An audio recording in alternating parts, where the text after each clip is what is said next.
Where have you been this week, this month, this past year? What have you done? You sat next to the little one as she finished her toast before school, haven't you? You've wiped her tears and kissed her soft cheek and made sure that she didn't forget her lunch. You've taken him to the ballpark, despite a need to plan lessons, grade papers, run errands, to practice his wobbly pitches, watched him persist, strengthen, improve. You smiled with him as he wiped sweat from his brow, fist bumped, especially when he struck out. Seems like yesterday that you accompanied your brilliant young teen to have her braces removed just in time for the end of the year's celebrations. Your heart melted at her radiant smile, long hidden yet always there. Where have you been?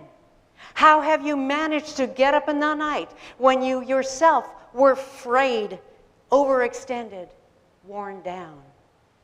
How have you carried on soothing fears, cleaning up after sick children, then pulling yourself together to fulfill your own professional responsibilities?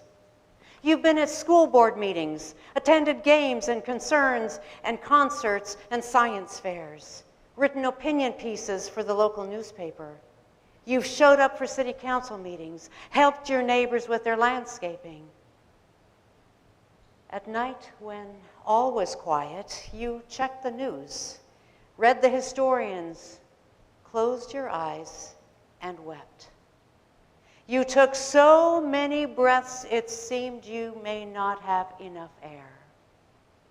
You sat in the darkness and prayed, unintelligible, disjointed, anguished words before an invisible divinity, until you had enough peace to rest. But if you're honest, you would agree this week, this month, this year has left you breathless, heartbroken, exhausted, terrified, utterly depleted. No need to hang your head in shame, insisting you could have, should have done better, been more. No. You are a transformative influence, a resilient pillar of strength, a dispenser of love, even in times you faltered, stumbled, crumbled, had to step away. You are living out of a place of love. You embody inexplicable strength, rising from dogged commitment, which inevitably quickly softens into joy and wonder. Yes, that's you. Dad, granddad, godparent, uncle, mentor, teacher.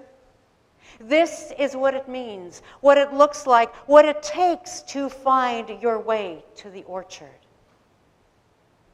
God brings gifts into our lives, much the same way that fruit appears in an orchard, we heard from Galatians, the 5th chapter. While I dedicate these lines to dads and granddads specifically, they apply to us all. In the days we are experiencing, finding our place of grounding, holding on to values we consider essential becomes increasingly difficult. We can admit that. There is grace in self-understanding and honesty. Our text speaks of the graces that make life beautiful, that build community, that nurture alertness and wonder and curiosity in our children and youth. Let's look again at these graces and then discover ways to cultivate them, to find our way to the orchard, so to speak. This is what the orchard contains: affection for others, exuberance about life, serenity, a willingness to stick with things, a sense of compassion, a conviction that basic holiness permeates things and people, loyal commitments, not needing to force our way in life, and the ability to marshal and direct our energies wisely. What an orchard. I don't have, and I don't even live near an orchard, but I do have a small potted miniature Meyer lemon tree. And I won't tell you how successful or unsuccessful I am in helping it flourish. But yesterday, I noticed 5 small developing lemons on this tiny tree. And I was overjoyed. There have been years when there have been 2 lemons, sometimes 3, many times none. But this tree represents only one type of fruit, one variety. A better image for me is an open market or a farmer's market with a wide variety of produce, fruits, vegetables, nuts, jam, honey, even flowers, blended into a kaleidoscope of color, rich fragrances, some rough, others smooth to the touch. Walking between rows of dozens of varieties is a feast to the eyes and a recalibration of the nervous system. I feel the same way when I come in contact with people who exhibit the qualities that Melody read about. People who exude joy and peace, kindness, gentleness, for example. There's no competition. No one needs to jockey for position. Everyone feels free to be who they were designed to be. I'm especially drawn to the phrase from the scriptures that says, a conviction that a basic holiness permeates things and people. People who believe and live this reality are magnetic, healing, inspiring, and point us in a direction without even needing to use words. Do we see ourselves, our fellow humans, the more than human world, this way, as reflecting and being permeated with holiness, saturated in the sacred? Imagine if this conviction would truly take hold in our minds, our values, our priorities, our practices. What would happen with people experiencing homelessness, for example? What would happen to people who feel that the love expressed is really hatred? How do we get to this place of affection for others? Love, joy, peace, kindness, goodness, gentleness. These qualities are not automatic, nor do they simply come to us over time. Think about your physical well-being. Is there anything that you need to do in order to become or stay physically healthy? That's a non-question in a way. We all know there are basics for survival. Those are food, sleep, water, preferably basic shelter, physical movement, those kinds of things. Beyond that, we could create a collage of other needs we have for human vitality. We're not physically healthy without taking specific action, and neither are we emotionally, spiritually, or relationally healthy without taking specific action. It's not something we can squeeze into an already bloated schedule or multitask our way through. An orchard requires specialized cultivation and care. We, every individual, our children, our youth, our elders need practices that will function as guides to this orchard. One guidepost to the orchard is through practices. However, before we can accurately determine what practices will sustain us or will sustain you, you will need to determine a few things. You must know exactly what your values are. Have you ever captured that in writing, or in a piece of art, or in a creation of music, or anything else? If you don't know whether you agree with this list that Melody read for us, or in any other written or unwritten ideology, the pursuit of practices is hampered. Your practices support what you value. In fact, they always do. Everyone has values. But for many, they are unconscious and represent the path of least resistance, or that which the dominant culture values or complies with peer pressure. Identifying your values is important work. This is what grounds you for the days, the nights, the weeks, the months, and years of your life. The good times and the inevitable rocky times. Ask yourself the question, what are the 3 most important things for me? For example, are they success, leisure, and self-determination? Or are they peace, integrity, and relationships? What are they? What are yours? Another question, what values, or you may call them character traits or virtues, what values carry you through turbulent times? Another one, what has led you in your life to these particular values? Take time to think through that, alone, for yourself. Another practice, learn to meditate and pray. When you sit quietly, breathing deeply and steadily, even for 5 minutes, you will be opened to discover who you are. Your nervous system will be calmed, and you will begin to understand where prayer originates. The space in which vibrant spiritual exchanges with the divine are possible.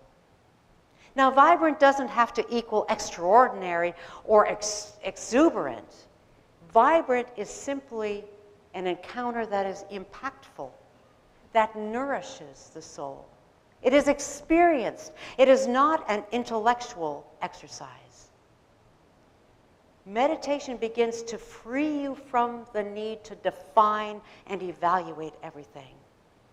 Meditation will help you move away from the binaries of right and wrong, good or bad, fast or slow, all of that breaks it into black and white. This simple practice packs a punch like few other things in our life. And we must rest. In our hectic world where work, bureaucracy, family, commutes, schedules, financial constraints vie for every moment, we find ourselves too tired to rest. Ironic, isn't it? But please do rest. Create a ritual of something that relaxes you for at least 30 minutes before bedtime.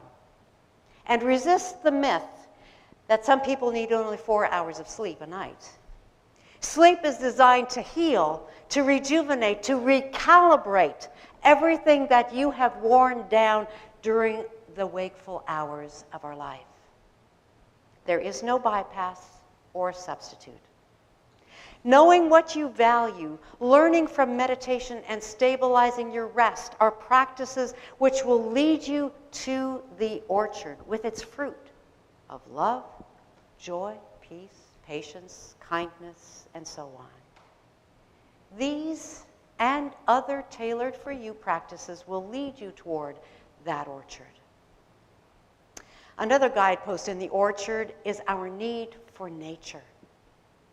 For millennia, humans lived in proximity with the more than human creatures and knew the rhythms, the seasons, the breathing and groaning of Mother Earth. It is very recent that we have compartmentalized our existence into boxes, and then we have fenced those boxes off, alienating us from other humans, from nature, and from seeing life expansively. The renowned Irish-English poet David Whyte studied marine zoology and spent years as a naturalist guide in the Galapagos Islands before returning to write poetry. Whyte came to understand that scientific language isn't sufficient to describe the profound experience in nature and of the human soul, compelling him back to writing poetry. Nature matters, but how can we access that guidepost? Well, spending time in nature compels us to slow down and to pay attention. Paying attention is a theme that runs through great poets' works, the philosophers' depth of insight, and is prominent in our and in other religious scriptures. We cannot pay attention on the run or while multitasking, nor by problem solving. Paying attention is problem solving. Out of the depths of our attention, guidance and insight is gleaned. Paying attention is spirit work. If you feel lost about nature and what significance it has in your life, seek out indigenous writers, learn about indigenous ceremonies and practices, and listen to Roger Wall's flute playing, or praying as he describes his flute. In all of this, remembering that we are part of creation, part of nature, we are not separate from it, nor above it, nor exploiters of it. We will be hampered in our search for the orchard with its fruit if the path does not lead us through nature. A friend of mine gave me a sticker with a John Muir quote which reads, "Of all the paths you take in life, make sure a few of them are dirt." A third guidepost that points to the orchard is tending the soul. And somehow much of what I've already said relates because we are complex individuals and there is overlap in our lives. Because the divine is ultimately complex and unknowable and yet also reachable. How do we tend the soul? Not surprising, but through prayer and silence. Meditation on Scripture will transform your soul and your mind. You'll see connections with who you are, what we are living through right now in history, how our body, soul, and spirit is interrelated, and every cultivation of soul, like the body, is difficult. It may be painful at first, but it becomes, over time, exhilarating and life-giving. But there's repetition, there's discipline, there's picking up after faltering. Another important way to tend the soul is through art and music. People who have been a part of art classes or music groups speak of the joy of these exercises and the inadvertent boost to emotion, life energy, and fulfillment that they produce. Our artists and our musicians can attest to this. But ironically, the quality of the art or the music doesn't matter. In fact, going to an art gallery or an in-person concert evokes similar experiences. It is an elixir because it resonates with something within ourselves that is creative and divine, because that is who God is. This is tending the soul. Finally, reading and writing also tends the soul. For months now, Rod has read 1 or 2 poems aloud before we go to sleep. Now, decades ago, we would never have dreamt that we would ever do such a thing, but here we are. And why not? It certainly invites deep sleep much more efficiently than late TV or scrolling your phone, even though that remains an enduring temptation. But writing by hand, pen and paper, has proven to awaken parts of your brain which typing and dictation does not. Again, the quality of what's written doesn't matter. Write from your heart, from your anguish, from what you cooked that day or what you ate that day. Write about the weather. Write about the dreams you have, either while sleeping or while awake. If you don't know what to write, where to begin, take a long walk among the trees, or sit alone in your backyard or in a neighborhood park. And so it is that knowing what you value, dedicating time for spiritual practices, learning to love and grow in nature, and tending the soul points you toward the orchard with its rich and abiding gifts, which are mentioned so beautifully in Galatians, the 5th chapter. My father told stories. Stories with strange names and a foreign language. Stories about food and long tables and back-breaking work in the fields. His stories were made of grit and laughter, sweat and scarcity and poetry. He was like a tree planted next to water stream. His love was patient and kind, generous and compassionate. Oh, he would have had the right to be bitter. He'd experienced violence close up. He needed to go to work at a very young age to help feed his younger siblings. Yet he held no grudges. Instead, he spoke about the northern lights and how to plow a straight furrow. He persevered, spending hours and days, weeks and years outside on the field, in the meadow, tending the cattle, working the land with the most gentle touch. It was there, I'm convinced, that his soul was healed and restored. It was there that the trauma of his youth was planted along with the seeds in the ground, planted to sprout, to grow, to ripen into a transformed fruit that sustained and nourished. I'm convinced he brought his doubts and fears to the land to hold, to release, to grow. It was there, on the land, in the presence of the divine, in the shadow of his ancestors, that battles were waged and wisdom woven into the very fabric of how he lived with his family, with those he worshiped and worked with those he cared for. His words were few, but his smile generous. He never grasped for position, but fought for the victimized. He sought no acclaim, yet his devotion to and pride in his daughters was unshakable. I salute you, Dad. The one who saw through a glass darkly, yet lived a life of light and joy, tangibly, quietly, without fear.